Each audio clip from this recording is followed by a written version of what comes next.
you're looking for a great football app, then get over to OneFootball. OneFootball have not just got your latest rumours, latest videos and latest news about your favourite teams, but they tell you about the entire Premier League and football pyramid. So get over to OneFootball and download it now in the link below. Quick app, do it now.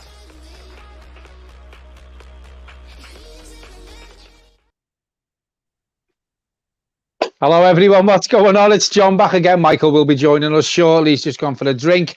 Everton have just beaten Leicester at the King Power Stadium 2-0 in a performance again that we weren't expecting. You know, we followed on from the Chelsea result with another fantastic performance.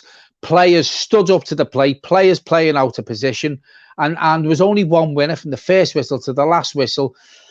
Leicester, for me, look void of ideas. I think they were shocked how well Everton played.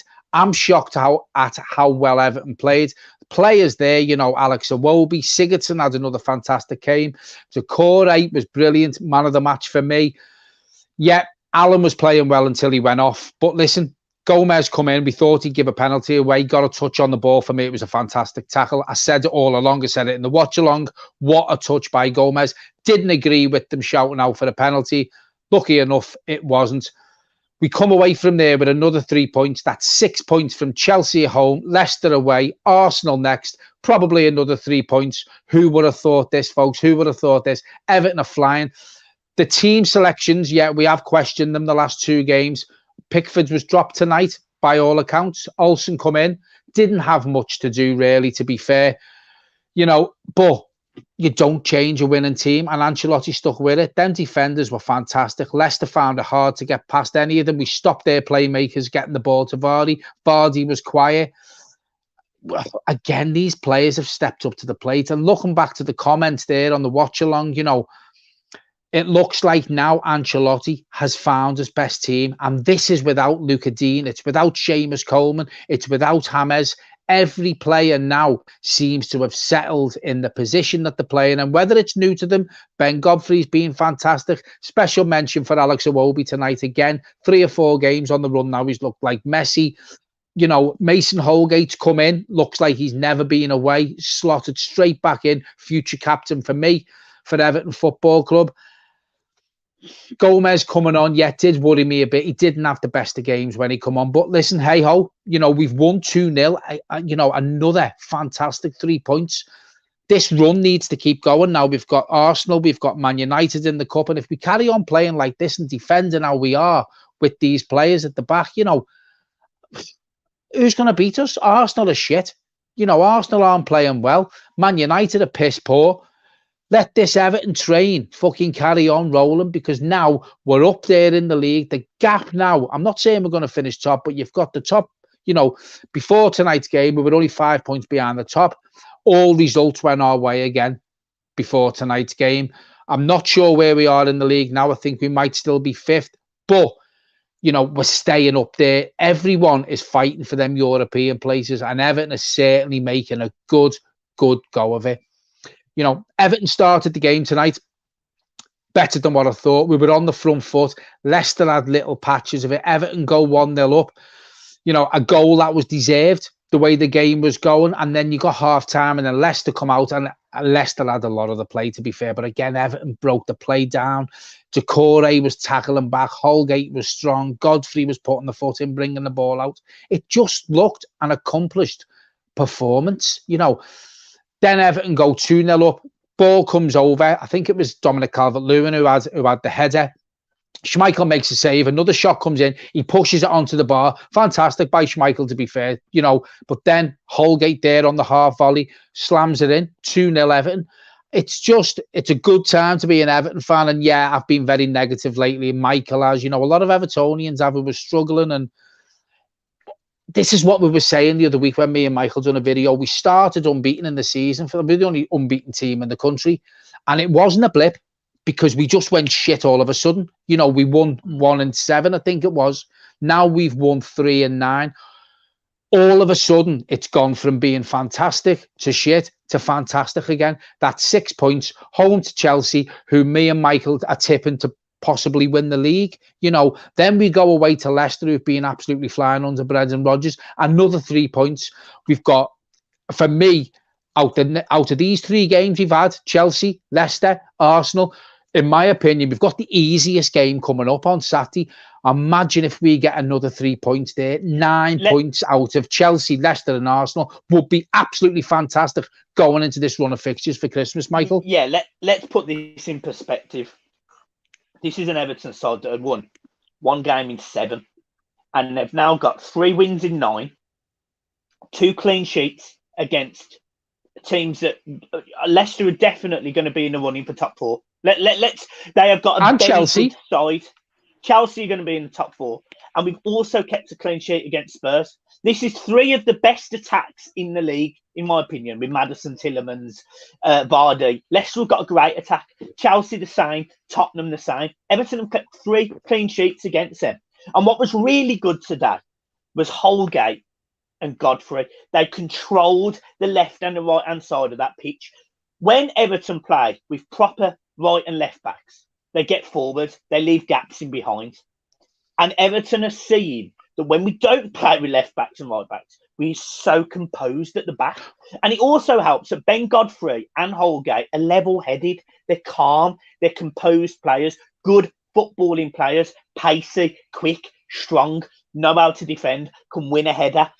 They're not short left and right backs. They do a great job. And for Luca Dean and for Seamus Coleman, this is a massive, massive, massive task to get in. Can I just also shout out Mike Owens there with a huge £10 super sticker? Thank you ever so much, Mike. Really, really do appreciate that. And we're up to 207 people watching. This is shared on Instagram and on Twitter. So go over and subscribe and like to them. And also subscribe to us. We want to get 7,500 by Boxing Day. Help me. Help us do it. Help me and John smash that target. John, I know you've mentioned Doucoure. I was listening the whole time. Can I just say, how fucking good was he? For me, that was his best performance in an Everton shirt tonight. By a mile. Bar none. You know, I've been quick enough to slag players. I've been quick enough to slag Doucoure. I mentioned it, you know, out of James, Doucoure and Allen. Can't really include James because he's been in and out the team. But I've questioned why we bought Doucoure and Allen, right? When Allen went off tonight, Allen was fantastic before he went off. Absolutely phenomenal. Then Doucoure stepped up. He knew what he had to do.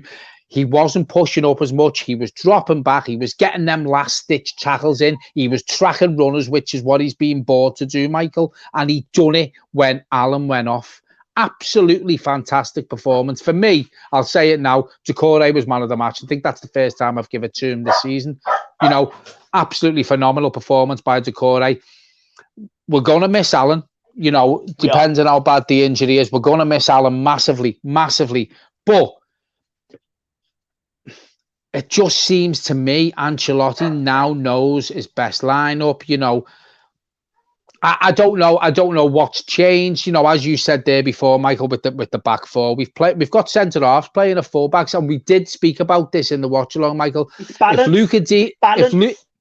Luca Dean, and I'm not slagging Luca Dean off because he's a fantastic player. Seamus Coleman, fantastic player, being a fantastic servant for Everton Football Club. But if Seamus Coleman and Luca Dean are playing in this team, we don't play the way we're playing. We don't look as assured. Other players then don't put the performances in that they're putting in, because them two will bomb forward. And as you quite rightly said, if them two fullbacks are bombing forward, Luca Dean and Seamus Coleman, it then leaves gaps for the opposition. Playing 4 centre-halves across the back is not leaving any gaps. It's allowing Allen, Doucoure to do their job, but also to come back and help them centre-halves as well, Michael. And we're seeing, this is a big thing that Everton are seeing. We're seeing that when we're playing with a left and a right back, which is 2 centre-halves, and I can't quite believe I'm saying this. Yes, we don't get exposed, but it also means they can't deliver the ball as deep as they have been. You know, so when, for example, Coleman's down the right-hand side, we've seen it time and time again. Man United's a prime example. The ball is with someone like Luke Shaw, and he can cross the ball and pretty much get it in our 6-yard box for someone's head. Mina and Keane are not quick enough to win them headers in the air because they're not quick enough from the agility point of view. You know, they can't just go, oh, and then big header. They're big. They're not quick enough to adjust themselves, are they? Yeah. Right. So when you've got someone like Holgate and Godfrey either side, they have to cross deeper because they're not getting in behind them.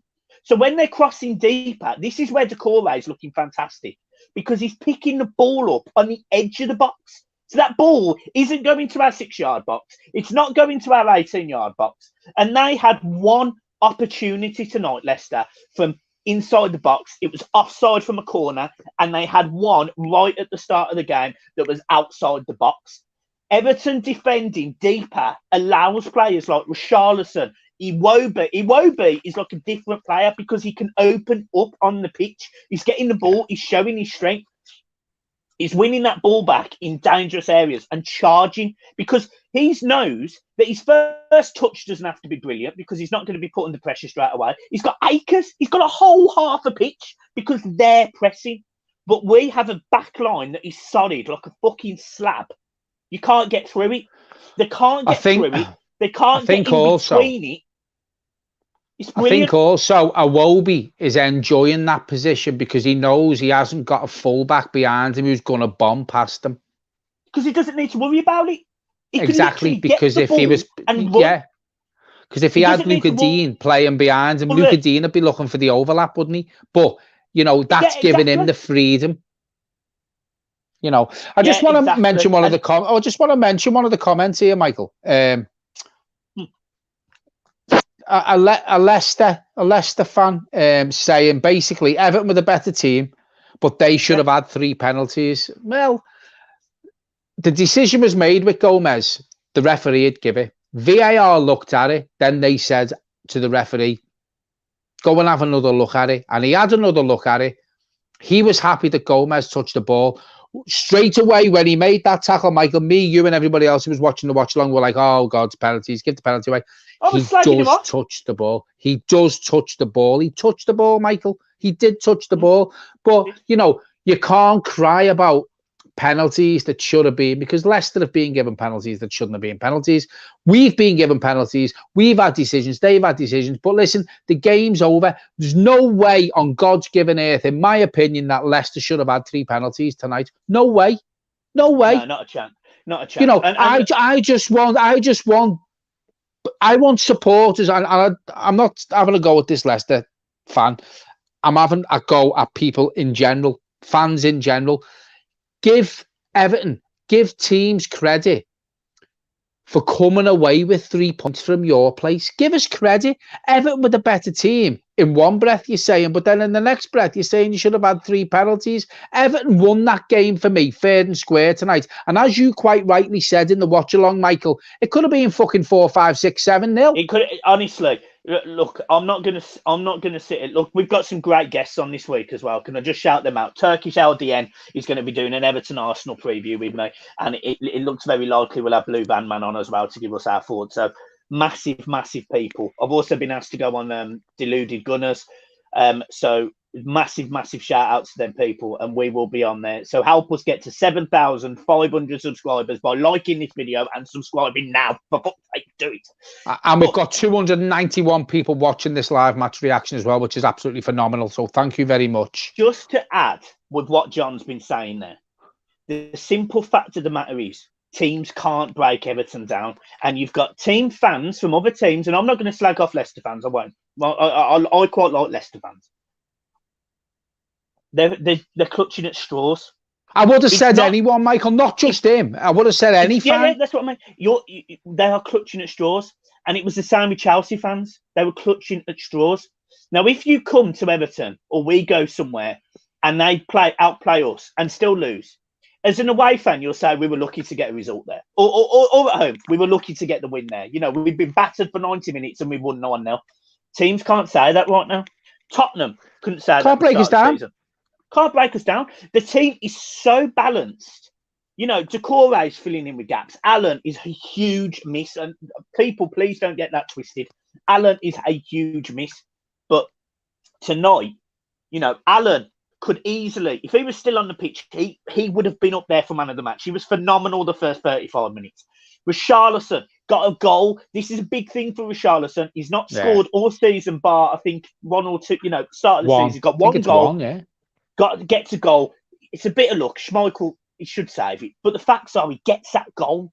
And that's what's positive. All of a sudden, Everton are going from being 1-1 draws with Burnley, where we're playing shit, not knowing who to play at left and right back, screaming for Gordon and Konku and John Joe Kennan, to playing Ben Godfrey, who's quick, strong, pacey. Mason Holgate, quick, strong, pacey, clever heads.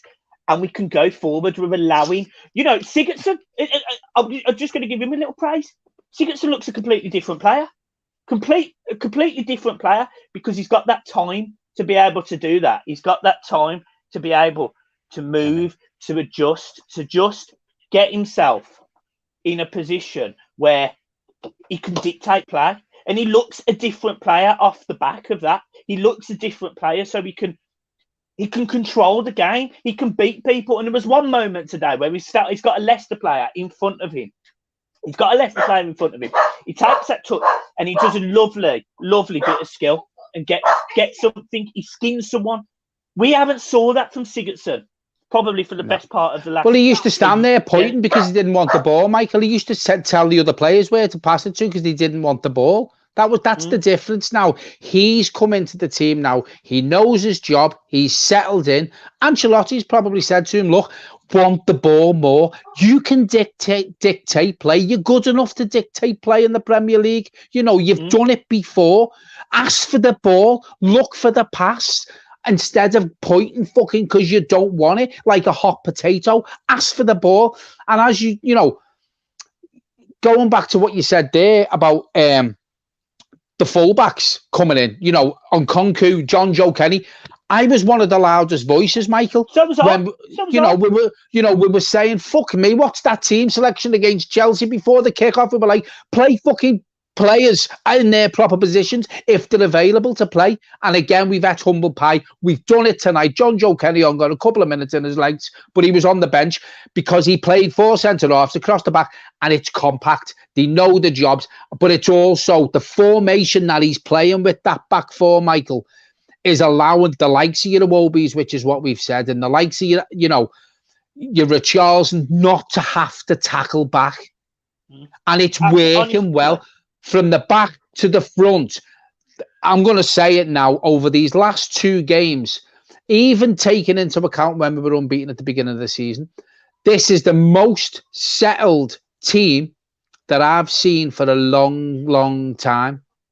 And it's nice because we've now got decision issues. We've now got players who, even 4 weeks ago, we were giving no time to Iwobi. I was finished with him. Oh, mate, I agree. Even Doucoure, I was sitting here going, what have we done? And look how good they are looking. And that is because they deserve it. They have played out of their skin. You can't change a winning team, Michael. I've said this. I don't care if James is available against Arsenal. He doesn't automatically come in. No, he doesn't. He doesn't, because he changes the balance of the sides. The only thing I would possibly say is I could maybe see Sigurdsson keeping his place, but slotting into the Allen position. Because what we have seen, different players though. They are different players, but what we've seen from him is he's prepared to put a foot in. He's prepared to get stuck in. Because I'm not being funny, and I mean this to no Portuguese Andre Gomez fans, but he did very little for me tonight when he come on. Irrespective of not giving a penalty and a good tackle or what, he very almost got that tackle wrong. He gave the ball very away lucky. 3 or 4 times in the middle of the park. It was a toenail, Michael. It was a toenail. It was. So maybe James goes into that Sigurdsson role and Sigurdsson drops into that Allen role, because as you rightly say, it's unfair to drop Sigurdsson to bring in James, but there is needed a change. And I don't want to see Andre Gomez and Tom Davies go into that position. Yeah, but the thing is, though, with Allen being out, you're not really dropping anyone, are you? Exactly. But I also get that isn't Sigurdsson's natural position. I understand that, and but he's done well the last 2 games. But he does deserve to play. So it's either a case of you bring in Andre Gomez or Tom Davies and stick him in Allen's spot, or you play James Rodriguez, and it's difficult. It's a difficult. It's difficult to judge. I can see a few people saying that Gomez brought composure to the game, and Gomez. John Riley says, "Yeah, well, listen, I don't agree, but that doesn't mean that people aren't wrong. I might be wrong, but we've got some people here calling for Davis instead of Allen. I mean, it's like going from Real Madrid to fucking Real what your arsehole. Yeah, I mean, it's not.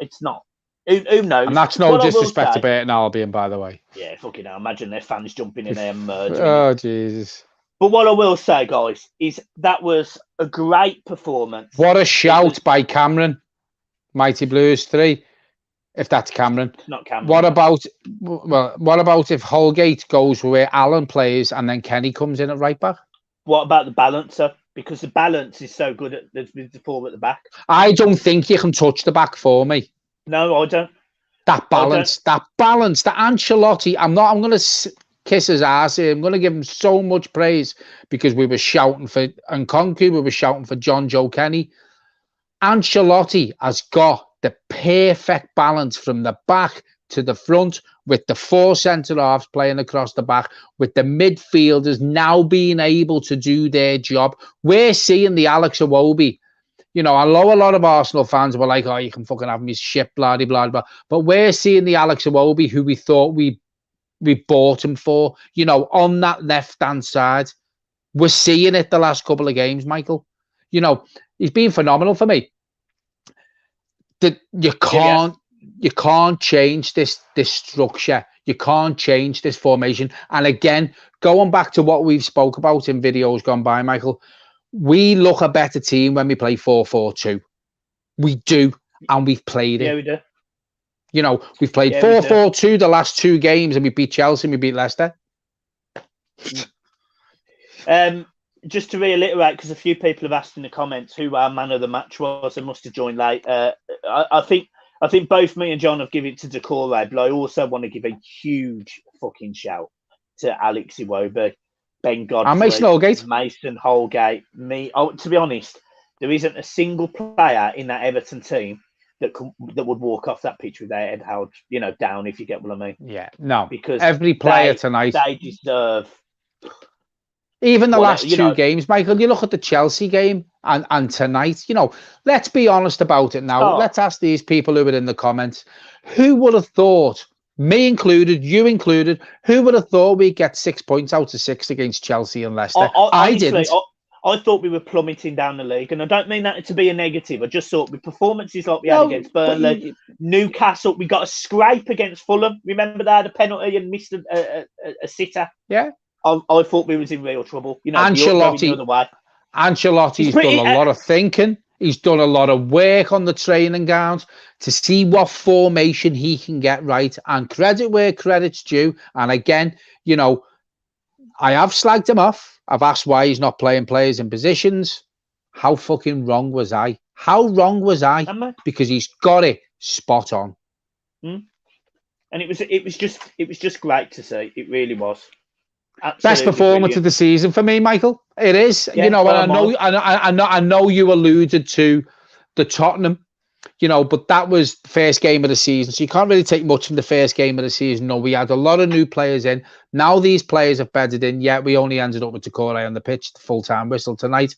But for me, to go away, Leicester, let's just say, even though they've settled in, these defenders, Michael, it is a makeshift back four. But, yeah, it is, yeah. But, for me, tonight, that would have been a harder game for me tonight than Chelsea, because we had the fans back at Goodison, so the players probably would have felt something from that. Then we go away to Leicester and get another 3 points, right? For me, that is a bigger win than the Chelsea game. Sorry to cut in. That performance tonight. Now, don't get me wrong. Chelsea were okay. They were good. Chelsea could have got some, not necessarily something. Everton played so well, but Everton was so dominant and composed today that there was no way Everton was losing that game. At one point, I thought, "Oh my God, Everton are going to concede." But they were always going to have that phase in the game. This is what we were saying at the start of the season. 2-2 draw with West Brom. All of a sudden, we step up. 1-1 with Crystal Palace. We step up. Away at Spurs, we're not scoring goals. We step up. We get that goal. We've done exactly the same today. We saw that we needed another goal, and we stepped up and we got it. And we've been we have been brilliant. I literally, there isn't a negative to anything I can say about Everton tonight. And it's great. It's great to say that, because before the Chelsea game, we were all down, as Michael said, with the results with Burnley, Newcastle, Fulham was a poor performance. We just scraped a point there. We were all down, and we were dreading these 3 games coming up. We were dreading Chelsea, Leicester, Arsenal. Fuck me, we've got 6 points up to now. We've got 6 points up to now. And we go in against the Leicester side, which, let's be straight, they are awful right now. Awful. They can't win at home, away. They can't do anything. They've lost their best centre-back tonight to a red card. They lost Xhaka, or I think it was whoever, the other week. Pepe got sent off as well the other week for nutting someone. Arsenal are going to come to Goodison. And like we did with Man United, to be fair, we expected to beat Manchester United. We did. We've got to go into that Arsenal game and carry this on. We can't do the typical Everton thing, and a team that needs a win, they come to Goodison and they fucking get one. We need to dominate Arsenal, start to finish. I think we will. This performance in. We all do. We've got to carry this performance into that game and absolutely smash them off the park. Look how impassioned I am. We've got to dominate them. We've got to show them that we are seriously aiming and challenging for the top 4, because we put aside Leicester, we put aside Chelsea, and we put aside Arsenal. We put aside Tottenham. Now, I said before tonight's game, though, Michael, I think Everton could be the final nail in Arteta's coffin, and I stand by that now even more. That performance tonight epitomised a fighting spirit. Listen, someone put in the comments, it wasn't pretty. I've seen worse performances. I've seen uglier performances. I've seen uglier performances, Michael. I've seen uglier performances. Sam Allardyce. But as you quite rightly said, it could have been a lot more than 2. It could have been a lot more than 2. And what I will say as well, just a massive, again, hit the like button, guys. But what I will say, a massive, massive point to make is this might not be the most attractive football, but if this type of football gets Everton top 4, top 6, I'll take it all day. I can watch gritty, determined performances with a sparkling of one-touch football in and around, because we might not have been pretty, but we still played nice, attractive football. In the final third, there was one-touch football. Iwobi beating 3 men, getting a free kick. You don't see that from a Sam Allardyce team. Sigurdsson, little drag back and flick to the side. We're not playing. This might not be the football for everyone. Mixing it up. That's what we're doing. We're showing defensive grit with a bit of style, and that I'll take all day. And look, I know people won't necessarily agree with this, but one season towards the end under David Moyes, we had that. We had that defensive back 4. We had some good firepower. We finished 5th. We were lucky. Yakuba was up front for us. That sort of performance, that gritty performances, reminded me of Everton. But when I look at Everton's team now, we have got a proper goal scoring Dominic Calvert-Lewin. We have got proper footballers in James Rodriguez, Richarlison. Everton, and we've got good defenders, and we've got good youth. Look, we've spent £500 million since we've had Lukaku, Ross Barkley and John Stones. And I'm telling you right now, for the first time in a long time, I looked at that team today and I thought, you know what, that's a better team than the Martinez team. Yeah. And it's been a long time since that. Guys, thank you ever so much for tuning in to watch us. Obviously, watch the match reaction.